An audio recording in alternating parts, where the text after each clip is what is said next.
Ah, ça fait du bien quand même, hein. Ah, c'est bon de faire ce qu'on veut. Dans le film La Plateforme, par exemple, ils sont confinés et nous, on se plaint. Lorsqu'on voit ce qu'ils vivent dans La Plateforme, le dernier film espagnol vu sur Netflix, bah à côté, bah nous, c'est la rigolade, hein.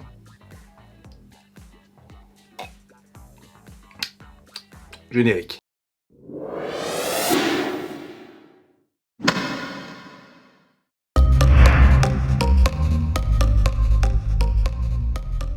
Il y a 3 catégories de personnes. Celles qui sont au-dessus, celles qui sont en dessous, et celles qui tombent. Salut les amis, j'espère que vous allez bien. Bienvenue dans cette vidéo où je vous parlais d'un film Netflix. C'est pas souvent d'ailleurs que je parle d'un film vu sur Netflix, c'est-à-dire La Plateforme, un film espagnol d'un réalisateur dont je suis totalement incapable de prononcer le nom. C'est pour ça que je vais mettre son nom dans la partie descriptive de la vidéo, parce que je suis totalement incapable de prononcer le nom. J'ai pas fait espagnol, désolé. Le film La Plateforme sur Netflix est en train de créer plus ou moins le buzz sur Internet. Et donc je me suis dit que ça serait peut-être intéressant de vous en parler, surtout que nous sommes confinés et le confinement fait partie de la thématique de ce film, mais vous allez voir, pas seulement. En effet, La Plateforme est un film qui mélange les genres. C'est un peu de la science-fiction, un peu d'anticipation, un peu de film d'horreur, de scènes gore. En fin de compte, La Plateforme, c'est tout ça à la fois. Alors l'intrigue se passe dans un futur indéfini. L'action se passe dans une tour-prison verticale.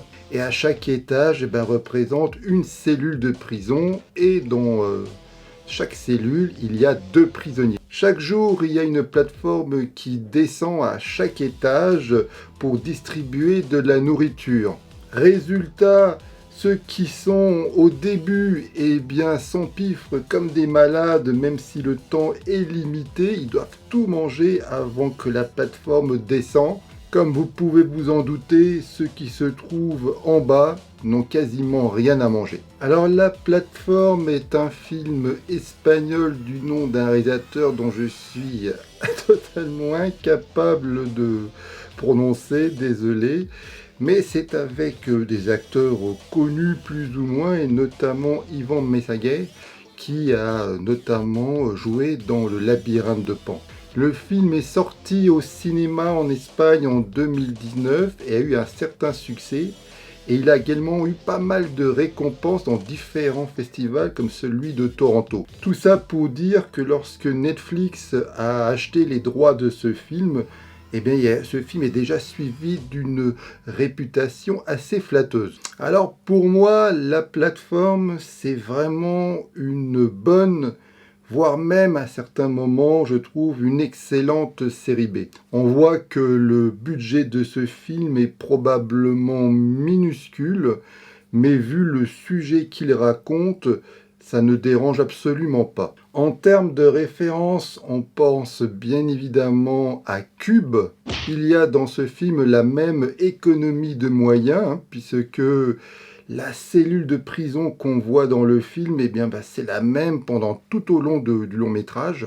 Comme dans Cube, il y a aussi quelques scènes gore, car en effet, on peut dire que La Plateforme est un véritable film d'horreur intégré dans le genre science-fiction, ou plutôt anticipation. Donc pour moi, Cube et La Plateforme partagent la même rigueur en termes de mise en scène.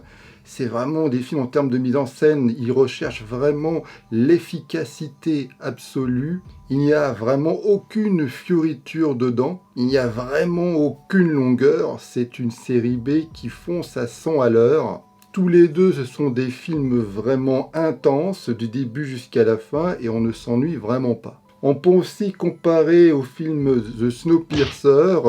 C'est à peu près la même satire sociale. Suivant où vous êtes placé par rapport aux étages, si vous êtes parmi les premiers, vous allez forcément avoir plus de chances de vous en sortir que si vous êtes au dernier. Ensuite, je trouve que thématiquement, le film ressemble énormément à un court-métrage de Denis Villeneuve qui s'appelle The Next Floor, que vous pouvez d'ailleurs voir sur YouTube.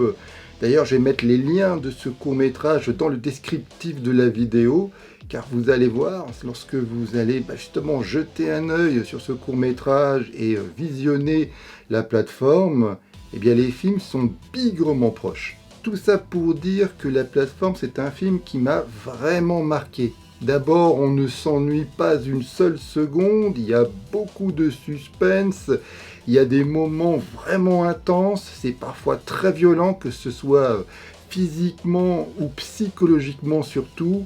C'est vraiment une œuvre violente, dure, intense, qui ne fait vraiment aucune concession, puisque lorsque les personnes n'ont rien à bouffer, on voit que ils sont prêts à transgresser les tabous les plus obscurs, comme le cannibalisme par exemple.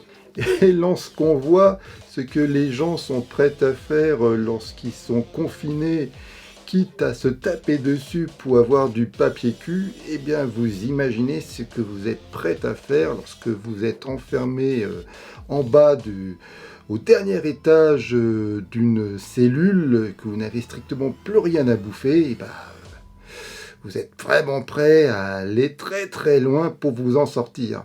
C'est vraiment un film qui met en exergue les plus bas instincts de l'être humain et il ne fait vraiment pas de cadeau vraiment à personne. Alors comme toujours dans ce film, et c'est le cas dans Snowpiercer ou dans Cube, chaque personnage dans ce film campe un archétype. Le héros, par exemple, du film est un idéaliste. Le seul objet qui l'a amené dans cette prison est un livre, Don Quichotte. Un idéaliste qui s'oppose aux autres personnes de cette prison, et notamment un vieux qui est vraiment prêt à tout pour survivre et qui n'a aucune pitié et qui est particulièrement cynique. Et ainsi de suite, le film va nous faire découvrir différents personnages, comme une mère qui cherche son enfant dans cette prison. D'autres personnages qui, voilà, sont tout simplement des archétypes qui mettent en avant un certain propos. Comme c'était déjà le cas avec le film et d'ailleurs la bande dessinée Snowpiercer, c'est avant tout une allégorie, une œuvre symbolique sur la lutte sociale. Les gens d'en haut qui ne respectent pas les gens qui se trouvent en bas de l'échelle. Et je pense que ce film fonctionne surtout si on le voit sous cet angle. Car au premier degré, il y a quand même beaucoup d'incohérences dans ce film. Par exemple, cette fameuse plateforme qui descend, on ne voit jamais la machinerie, on se demande vraiment comment elle descend. Il y a cette scène, c'est plusieurs scènes où on voit cette maman qui soi-disant cherche son enfant dans cette prison et on la voit toujours au début assise sur cette plateforme qui descend et pourtant tous les mois les personnages, les prisonniers, eh bien, changent de cellule de façon aléatoire, ce qui fait que les personnes qui se trouvent dans les 50 premiers étages peuvent très bien se trouver dans les 100, 200e. Et cette maman, on a l'impression qu'elle se trouve toujours eh bien, au premier étage et qu'elle descend comme ça pour tenter de retrouver sa fille.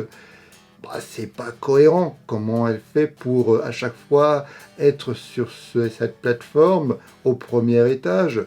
Normalement, c'est pas possible. Voilà, il y a un certain nombre d'incohérences qui sont comme ça égrenées dans ce film et qui ne fonctionnent pas si on voit cette œuvre au premier degré. Mais je pense que ce film n'a pas du tout été conçu comme ça. C'est conçu comme une œuvre symbolique, une allégorie sur la lutte sociale. Et c'est là où, à mon sens, le film prend non seulement tout son sens, mais son intérêt.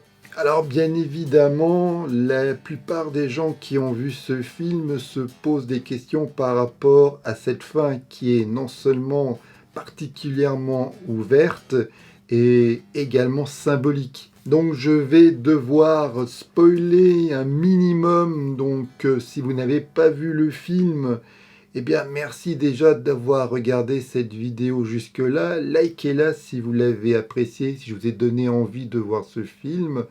Donc avancez la vidéo, on va dire de, allez, 3-4 minutes, parce que là je vais devoir vraiment spoiler, parce que je vais donner un peu mon avis sur cette fin. Donc, si vous avez vu le film, eh ben, restez. Et si vous ne l'avez pas vu, bah, avancez la vidéo de 3-4 minutes. Et si vous n'avez rien à foutre de vous faire spoiler, bah, restez aussi. En effet, le personnage principal décide de descendre avec cette plateforme, décide de descendre les étages de cette prison, car il pense qu'il faut se retrouver en bas, tout en bas, pour ensuite remonter. Là encore, c'est une allégorie. Eh bien, lorsqu'il arrive en bas, il retrouve en effet cette petite fille. Alors déjà, première incohérence, comment a-t-elle fait pour survivre, puisqu'elle se trouve au dernier étage?